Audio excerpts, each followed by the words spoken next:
The question usually arrives in the middle of the night, or perhaps it catches you on a crowded train, or in the stillness of a Sunday morning while you are drinking your coffee.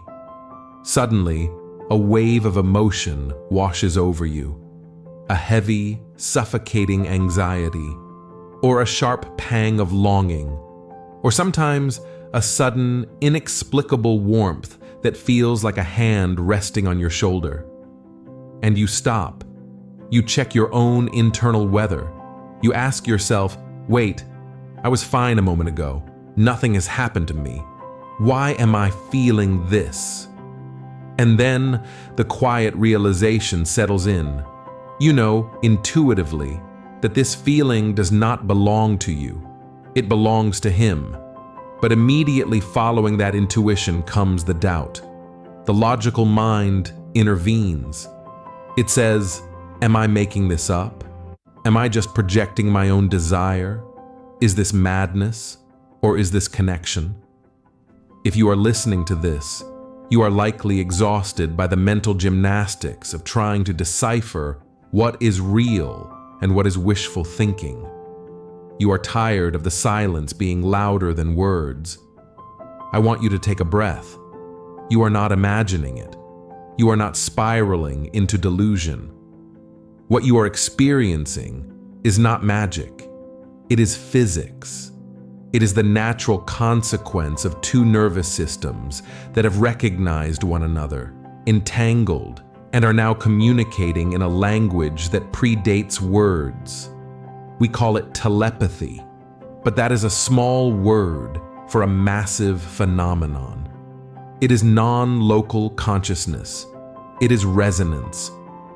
Today, we are going to walk out of the fog of confusion. We are going to validate the science of why you feel the unawakened counterpart, even when the physical distance between you seems insurmountable. And most importantly, we are going to learn how to stop drowning in his tide so you can stand firmly on your own shore. Welcome to the realization.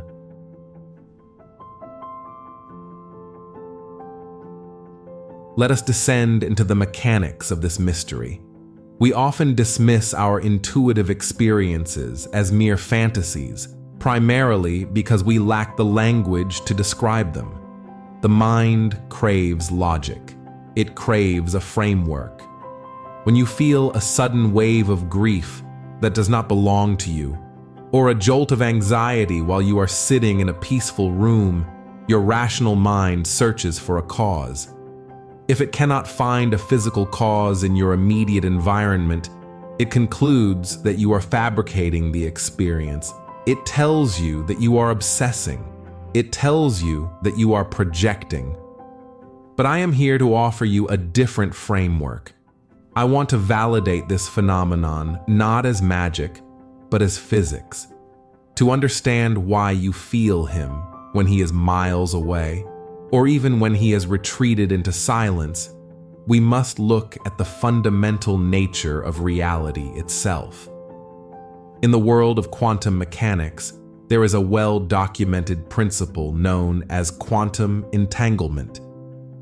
It is a concept that baffled even the great mind of Albert Einstein, who famously described it as spooky action at a distance. The principle is deceptively simple, yet earth-shattering in its implications. It states that when two particles interact in a certain way, they become inexorably linked. They share a state of existence. They become part of the same equation. If you separate those two particles and place one in New York and the other in Tokyo, or even place one on Earth and the other in a distant galaxy, they remain connected. The space between them is irrelevant. The time it takes to travel between them is irrelevant. If you change the spin of one particle, the other particle responds. It does not respond eventually. It responds instantly, faster than the speed of light. They act as if they are still touching, even though they are worlds apart. This is not a theory. This is a demonstrated reality of our universe. Now, consider the human structure. Consider your body. Consider your nervous system. You are, at your most fundamental level, a vast collection of these particles. You are made of the same stardust that obeys these quantum laws. When you met this person, this soul who has triggered such a massive upheaval in your life, you did not just exchange pleasantries. You did not just exchange phone numbers. You experienced a form of energetic collision. Your frequencies locked. Your nervous systems recognized one another. In that moment of recognition, you became entangled. For the anxious heart, the one who is usually the holder of space in the connection, this entanglement can often feel like a curse. You are typically the more sensitive instrument. You have done the work to clear your emotional channels. You are the radio receiver that has been tuned perfectly to his specific frequency. This is why the silence is so loud. The silence is only physical. Energetically, the broadcast never stopped. This brings us to the mechanics of why you feel what you feel. We must understand the law of the conservation of energy. Energy is never destroyed. It merely changes form and it merely moves. When the unawakened counterpart goes through a shift, he is often unaware of what is happening to him. He may feel a sudden surge of regret. He may feel a deep, cavernous fear of intimacy. He may think of you with an intensity that scares him.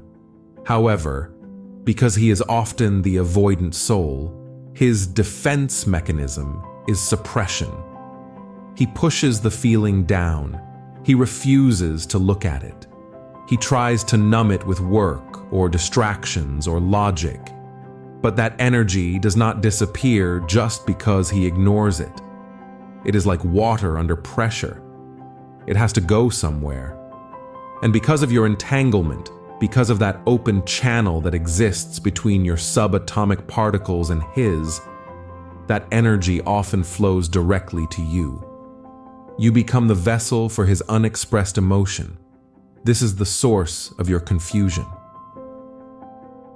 You are sitting quietly, perhaps reading a book, and suddenly your chest tightens. You feel a heavy, metallic dread. You check your own life and realize you are safe. You are fine. But the feeling persists. That is his resistance. You feel a sudden wave of exhaustion that sleep cannot fix. That is his fatigue from running from himself. The skepticism you feel, that nagging voice asking if you are making this up, is actually a defense mechanism. The mind prefers to think you are crazy rather than accept that you are out of control. If it is just your imagination, then you can fix it. You can attend therapy. You can journal. You can solve it. But if it is coming from the outside, if it is an energetic intrusion from a soul you are entangled with, you feel helpless. But you are not helpless. Understanding this mechanism is the first step to reclaiming your power.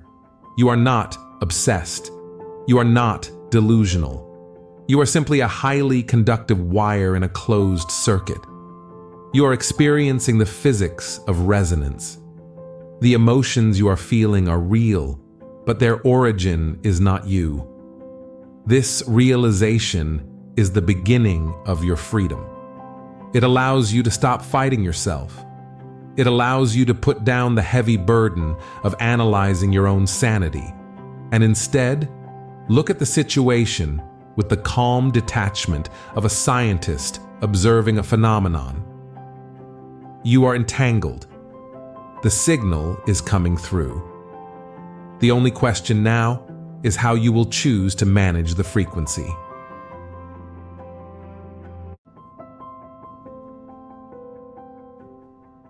Now that we have established the reality of the connection, we must shift our perspective on how we interact with it.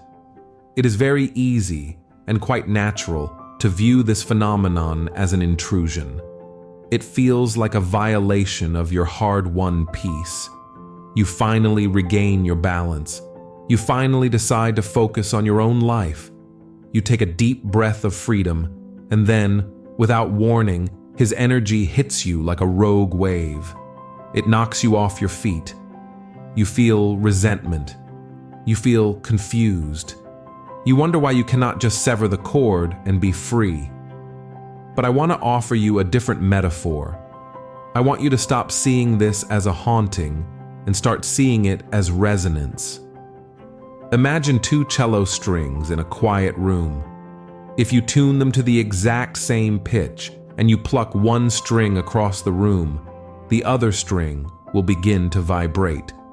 No one touched the second string. No visible force acted upon it. Yet, it sings. It vibrates through the principle of sympathetic resonance. This is what is happening to you. You are not being haunted by a ghost.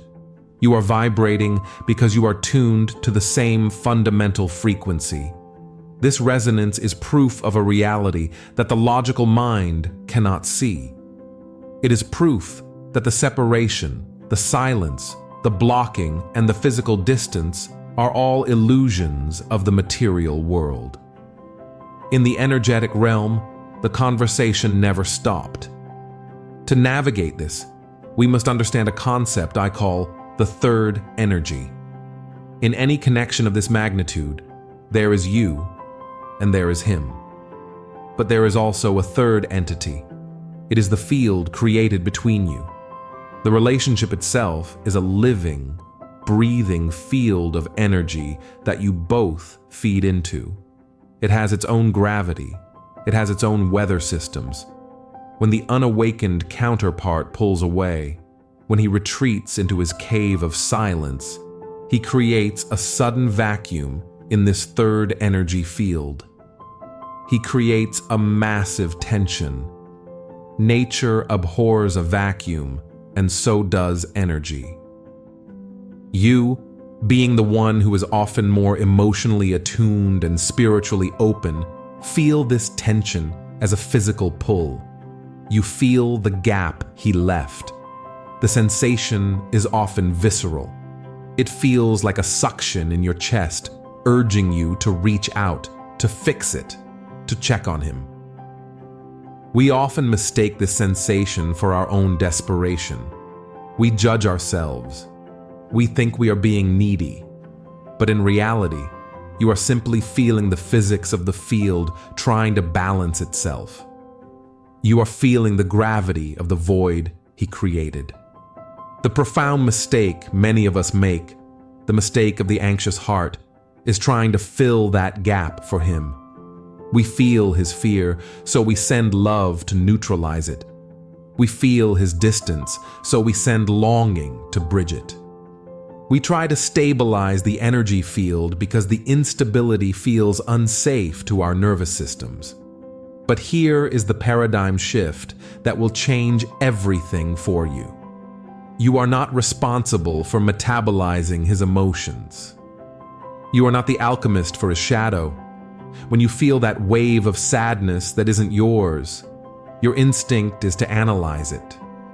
You ask why he is sad. You ask if he is missing you. You take the energy into your own body and you start spinning stories around it.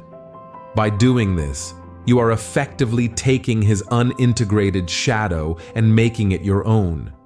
You are picking up his heavy backpack and strapping it to your own shoulders. And as long as you carry it, he never has to learn how to lift it himself. As long as you process his emotions for him, he can remain unawakened. He can remain in the dark because you are holding the lantern for him. Telepathy is real, but it is not an invitation to intervene. It is simply information. It is data. It is the universe showing you that the bond is alive. It is a notification system. It is saying that the line is open. You do not need to check his social media to know where he is. You can feel him.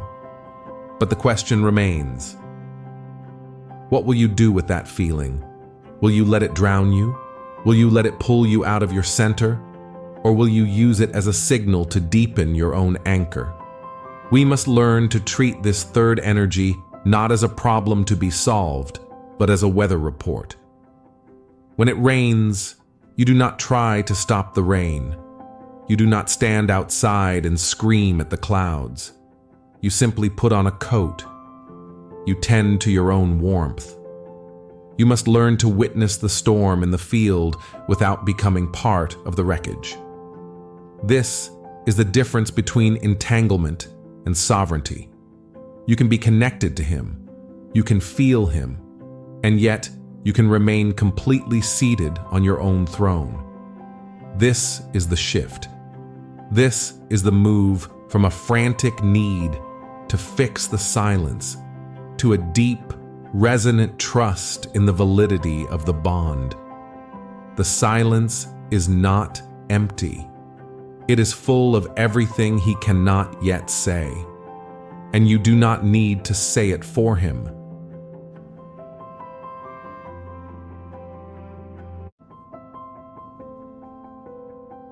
We have explored the physics of your connection and the nature of the energy field that binds you. But philosophy, no matter how profound, must eventually land on the ground. We must answer the urgent question of how to function in your daily life. How do you go to work, raise your children, or simply find peace in your own home when you are walking around as an open receiver for someone else's turbulent broadcast? If you do not learn to manage this, you risk energetic burnout. You risk losing yourself in the vast ocean of his experience. We need to move you from being a sponge to being a mirror. A sponge absorbs everything it touches until it is heavy, sodden, and sinking. A mirror, however, acknowledges the reflection perfectly. It sees everything, but it holds on to nothing. It remains clear. To achieve this state of clarity, there are 3 internal shifts, 3 specific mental maneuvers that you can begin to practice today. The first shift is somatic discernment. You must learn to ask the question, is this mine? The moment a sudden mood strikes you, you must arrest the mental spiral. Do not engage with the story of the mood. The mind loves stories. It wants to tell you that you are sad because of something that happened 5 years ago, or that you are anxious about the future. Ignore the narrative and go directly to the body. Close your eyes and scan your internal landscape. Ask yourself if the feeling is heavy or if it is light. There is a distinct texture to your own authentic emotions. Even your own grief or sadness usually has a certain fluidity to it. It moves.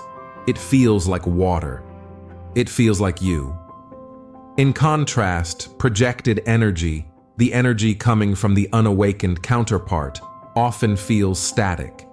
It feels metallic. It hits the solar plexus or the chest with a dull, foreign pressure. It feels like you have suddenly put on a heavy coat that does not fit. When you identify this foreign texture, simply say to yourself, I observe this emotion. I acknowledge it, but I do not claim it. Label it. Say, this is his anxiety. This is his grief. By simply labeling it, you create a microscopic distance between your soul and the feeling. You stop identifying with it. You step out of the river and onto the bank. The second shift is the creation of the energetic screen. When the intensity of the connection is high, when the telepathy feels like shouting, you need a visual boundary. Many people try to build walls. They try to shut down their hearts to stop the pain. But walls are dangerous because they block love as well as pain. They make us bitter. We do not want to become hard. Instead, I want you to imagine a beautiful, translucent screen falling between you and the world. It is like a fine mesh. This screen has a specific intelligence. It allows love to pass through. It allows high-frequency light to pass through. But it catches the debris. It catches the fear, the confusion, and the lower vibrational heaviness that the avoidant soul often projects. When you feel him thinking of you with anxiety or regret, imagine that energy traveling towards you and hitting the screen. It stops there. It slides down the screen and dissolves into the earth to be neutralized. It does not enter your sanctuary. You can witness his struggle. You can have compassion for his struggle, but you do not become a casualty of his struggle. You remain safe behind the veil of your own sovereignty. The third shift is perhaps the most difficult, but it is the most transformative. It is the pivot to self. When you feel the hit of connection, your attention usually shoots out of your body and travels toward him. You start wondering what he is doing. You start worrying. You send your precious life force away from your own center to tend to him. You must retrain this reflex. You must use the incoming signal as a reminder to return home. When the wave hits you, take that as a cue to pour love into yourself. If you feel his deep loneliness, do not pick up the phone. Do not check his status. Instead, ask yourself, where am I feeling lonely? And comfort that part of yourself. If you feel his chaos, do not try to calm him telepathically. Calm your own nervous system. Take a bath. Walk in nature. Breathe. Say to the energy, I feel you. I bless you. But I am staying here with me. This is not selfish. This is strategic. By keeping your energy at home, you stop siphoning off his pain. You stop doing the work for him. When you stop carrying his emotional backpack, he is finally forced to feel the weight of it himself. And feeling that weight is the only thing that will motivate him to wake up. It forces the unawakened counterpart to sit with his own feelings because you are no longer there to numb them for him. This pivot is the most loving thing you can do for his evolution, and the most necessary thing you can do for your own peace.